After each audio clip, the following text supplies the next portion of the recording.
You're listening to Westchester Talk Radio, produced by Sharc Creative and made possible by our title sponsor, Entergy Indian Point Energy Center, supporting the community through April of 2021.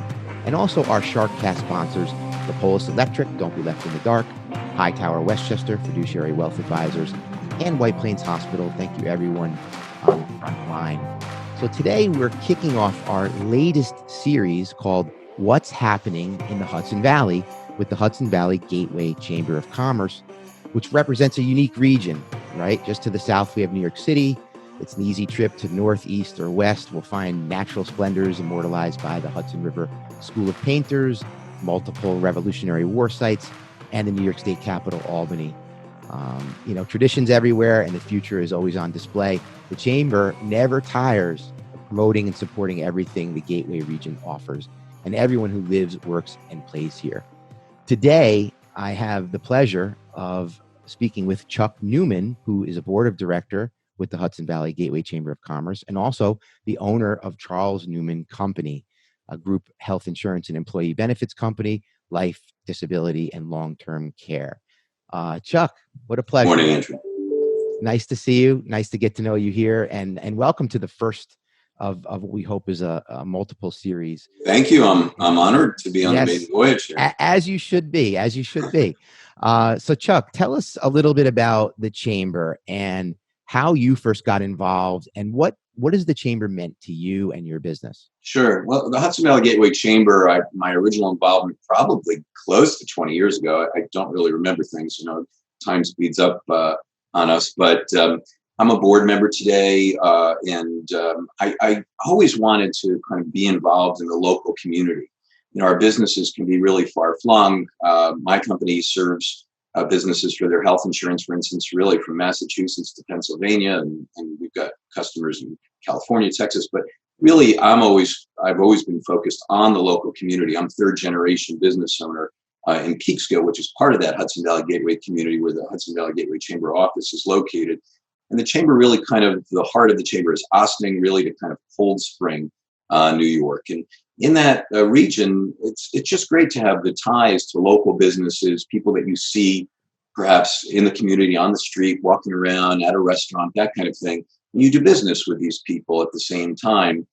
So it's a much different feeling than kind of being in New York City or being kind of in far-flung areas where you don't have those kind of human connections.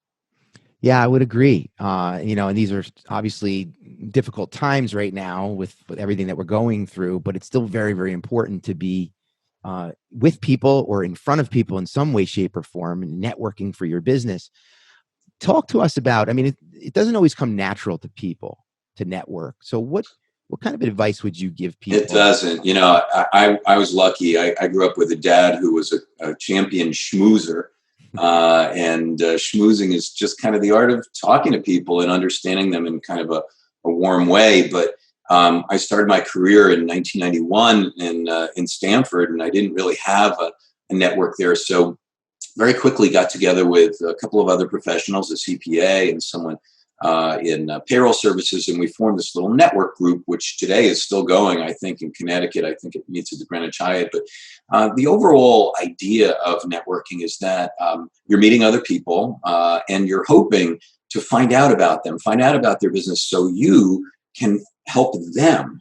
So you can find out opportunities to help them improve their business, to help them expand their universe. And when you do that, you ultimately get business back. It just comes back to you in different ways. You're not doing it with the expectation of an immediate return on that time you're spending networking. If you really want to establish some type of rapport with someone, listen to them, what they do, what their business is, and then think of opportunities where you can help them achieve their goals. And in achieving their goals, you'll achieve yours. So I know it doesn't come naturally to a lot of people, but just try to think of it as asking questions and being inquisitive and being interested in what other people do. Yeah, that's well said. We have 2 ears and one mouth, right? And I think there's a reason for that. I've heard that, and that stuck with me, because you do have to get to know somebody, and you've got to be able to offer the ability to help them, and that's really where you really do. It can't be. there's that expression, you're a radio guy. So do you know what you've heard of WIIFM, right? What's in it for me? That's right. It's a lot of people's favorite radio station, but it shouldn't be. It should be, how can I help you? And that's really, I think, got to be the overarching theme of networking. Yeah, and I think that's where the most successful people they stem from that thought process. So I would agree with you on that. What are some of the best ways to find networking opportunities, Chuck? I've found since the pandemic beginning in March, when we were all kind of pushed out of our normal environment, that there are many opportunities online. There are virtual networking groups. There are groups that you can form yourself with other professionals. And then there are these affinity groups like the Hudson Valley Gateway Chamber associations where they are having networking opportunities. So what is the key goal of a chamber? Really, it's to help other businesses in our community expand their businesses. And in so doing, we expand our own. So it's the same thing with respect to networking. We are now doing for the Hudson Valley Gateway Chamber a couple of networking events every month, 5 o'clock to 6 o'clock, something like that, depending upon how many people are. And we'll have breakout rooms and just give people the opportunity for these one-on-one exchanges that they're missing at those cocktail hours, either going out after business or before an event like perhaps a gala for a nonprofit or an annual awards dinner. Those things aren't happening in person. So you're missing that kind of cocktail hour. So you have a virtual cocktail hour. You don't have to drink, by the way. But you could do that for coffee also. But just could have if you that want conversation. to. You could if you want to. You could if you want to. We're going to talk a little bit later in this episode with Deb Milone, Executive Director, on, I guess, some of the things that are coming up this fall. But let's just finish up this part of the conversation with how, how could you be best prepared, Chuck, for online networking? Because that's really that's the space we're all in now, right? We're doing most of it online. I can't believe how much has happened in the last 6-7 months online. And it's actually opened up new opportunities for people too. Absolutely. I agree 100%. I think this forum, for example, is fairly new to us. Right. But it works. Now, we don't want to be exclusive to this when this thing ends, right? But I think there will be a big element that carries over where we are still having these online conversations. I've met so many people, Andrew, in the past 8 months or so, just virtually in this way. And you are able to establish rapport. You are. And you are able to kind of understand people in a way that I think you can when you're meeting over a cup of coffee or at a breakfast or whatever it is.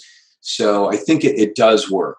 I think you have to be prepared to talk about your business in a very succinct way, to give people concrete examples of what a good referral is for you. For instance, my firm, we insure around 200 businesses. 48 of those are law firms, around 27, 28 are nonprofits, and we have a growing segment of foreign-owned companies operating in the U.S. So that gives people clear lines of the kind of businesses that we serve, although we serve plumbing contractors, HVAC, beer distributors, whatever it is. So, but if you help people to kind of paint a word picture of what a good referral is for you, that's very helpful for them to be able to refer to you. But you also have to remember, it's not about you. Ask questions. Ask them what's a good referral for them.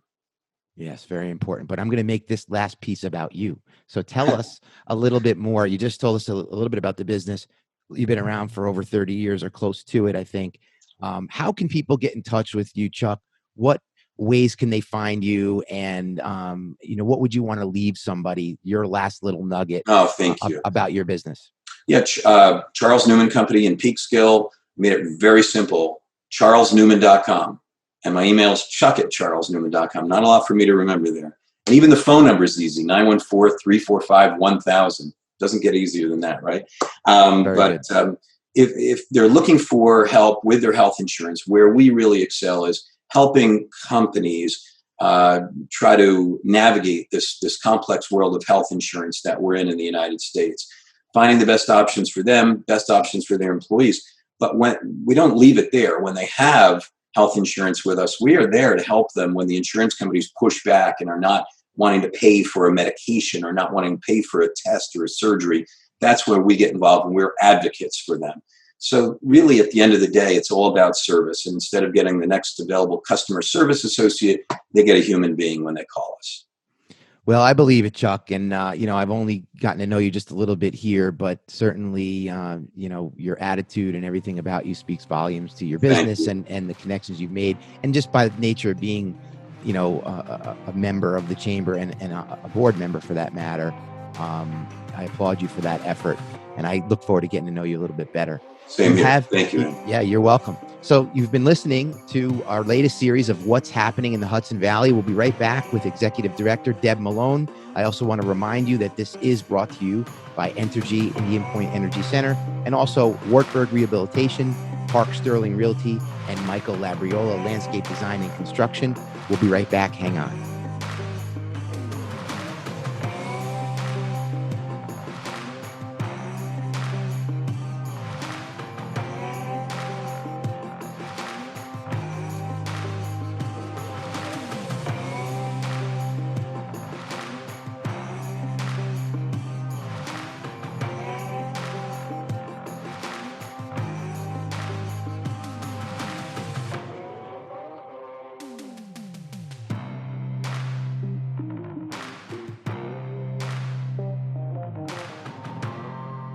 Welcome back, everybody. You are listening to Westchester Talk Radio, produced by Sharc Creative and made possible by our title sponsor, Entergy Indian Point Energy Center, supporting the community through April of 2021.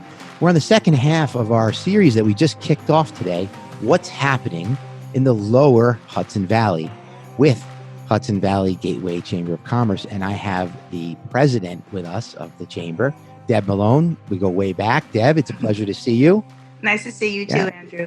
Nice of you to join us today.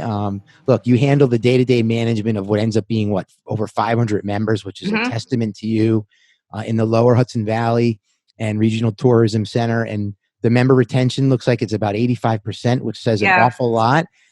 You do the new member solicitation, you arrange workshops, seminars, networking events, and you also create a government action committee, a nonprofit committee, and art, industry, media, economic development initiative. Wow, an awful lot, Deb, going on. And I know you have such a wonderful personality. Everybody loves Deb Milone, and there's a reason for that. So I wanted to just ask you a little bit about the chamber and the community that it serves. Why don't you just kick this off? Well, we serve what we call the Gateway region, and that's really Croton-on-Hudson, Cortland Manor, Montrose, Buchanan, Verplank, the city of Peekskill, and the town of Putnam Valley. Okay. And do people come from outside of there at all? Or is it Absolutely. Okay. With the Chamber of Commerce, people who want to do business in the area usually join their local Chamber of Commerce. That gives them an opportunity to network. So, we have businesses not only all over the county, but we have businesses throughout the tri-state area being part of the chamber as well. Great. That's great to know. And, as any chamber, you've obviously got to change with the times. And this has been a whopper of a year for so many people, for all of us, for that matter. What have you had to do during the pandemic, Deb? And how have you been able to assist businesses? Well, when the pandemic started, I was actually on vacation. So there went my vacation. I was on the phone every single day with the office, getting out e-blasts.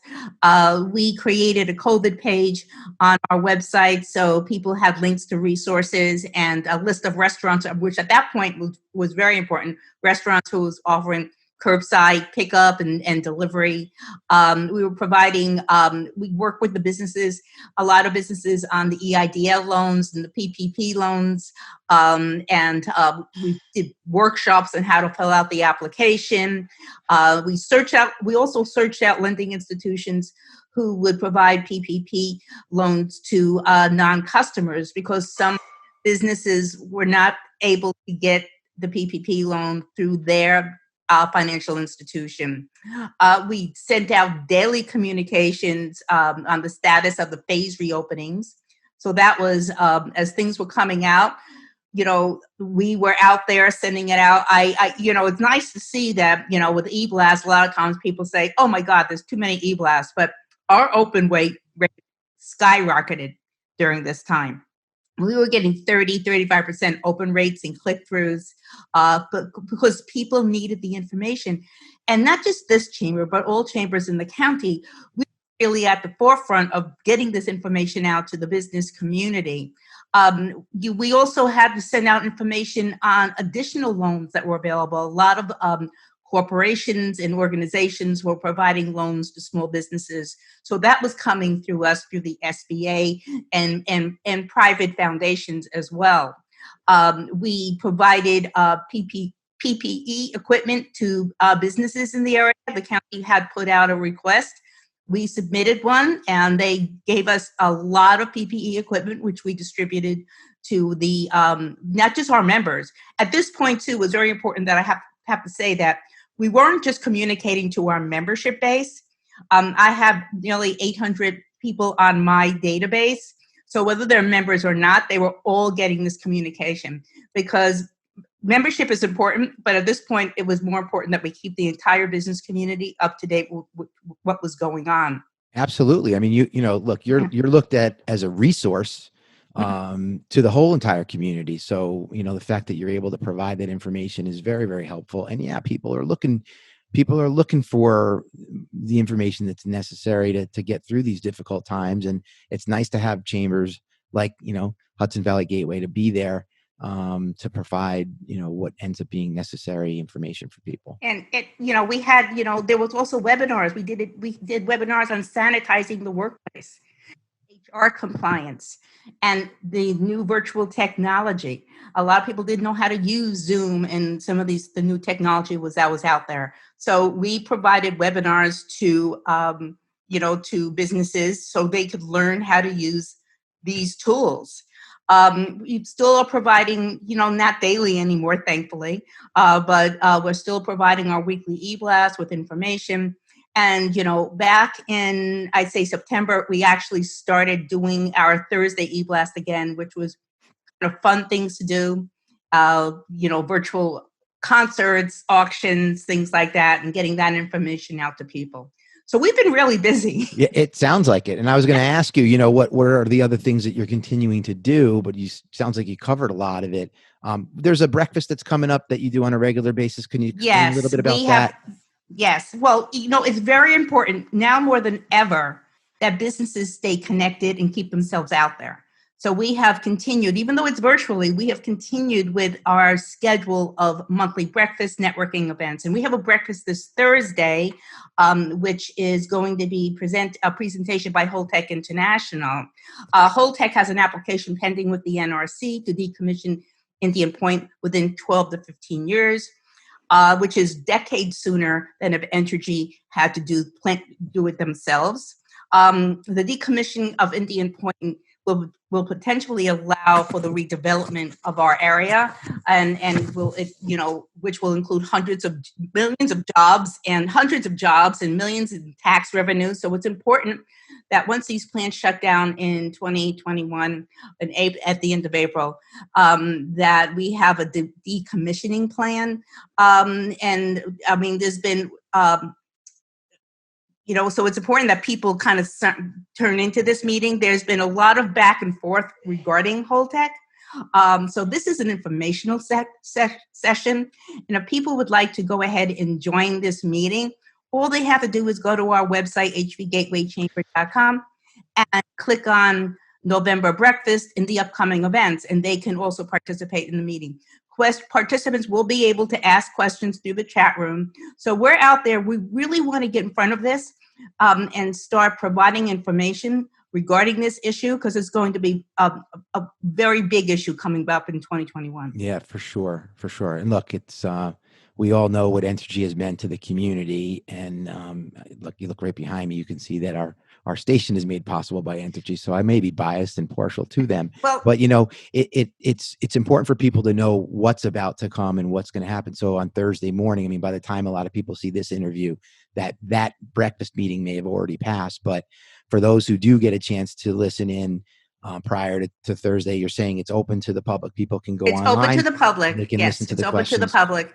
And I think people need to know that, in this area, Entergy has been a major benefactor over $1 million in philanthropic money is leaving our communities. Nonprofits and other organizations are all losing funding, which Entergy provided. So we really need to focus on replacement. No one's going to come in and say, give $1 million, but it's going to have to be businesses who are coming in for the redevelopment and also provide new jobs and new opportunities. So it's like, I always say singles and doubles win the race. You're not going to get that home run again, but if we have to get this area redeveloped, we have to get it decommissioned. We're still looking at 12 to 15 years down the line. So, and now with COVID and the pandemic, we're also facing, increased taxes. We don't know what the potential of the tax increases will be with any of the municipalities, county, or state governments based on the revenues that they have lost. Okay, so this is huge. It's a lot there, a lot to be determined, and we're heading into 2021 with lots of unanswered questions. And let's just hope. And Deb, we'll finish up this interview here with what we are looking towards in 2021. Besides what you already had mentioned, are there any other major issues that face the business community that you can think of? The major issue is keeping our business community in business. Okay. And I think we've seen a lot of creativity out there. Businesses have been evolving and through this pandemic and coming up with unique ways of doing business. 2020 has not been a great year, and 2021 is going to be also a challenging year. But as we're going to be rebuilding, we have to, look at ourselves differently. Somebody had asked me last week, well, businesses are closing. And I said, yeah, but we also have new businesses opening. So there's always an opportunity. I think that, we have new development here in our area, residential development, which means more people are going to be moving in, which means there's going to be more need for services and businesses. So yes, it's going to be challenging, but, we will get through it and we will survive and we'll be better than we were before, right? Be strong, be safe, create and innovate. Just like it says behind my excellent. Can I use that tagline here? So and Deb, look, the president of the Hudson Valley Gateway Chamber. It's been a pleasure speaking with you. I'm really looking forward to building on this series with you, which is what's happening in the Lower Hudson Valley. I think this is another way for us to spread some good word and positive things that are coming about. And we always try to talk about the silver linings that are happening. So clearly, while some businesses may have a harder time getting through, other businesses will pop up, and as a result of that, get more business done. So you have been listening to Westchester Talk Radio, and by the way, also Putnam Talk Radio, Dutchess Talk Radio, Fairfield County Talk Radio, all produced by Sharc Creative, and we're excited to bring about some new series that are unfolding, just like this one here. Deb Milone, my pleasure. Hope to see you soon, and look forward to the upcoming episodes. Thank you so much for this opportunity, Andrew. It's always a pleasure to see you. Absolutely.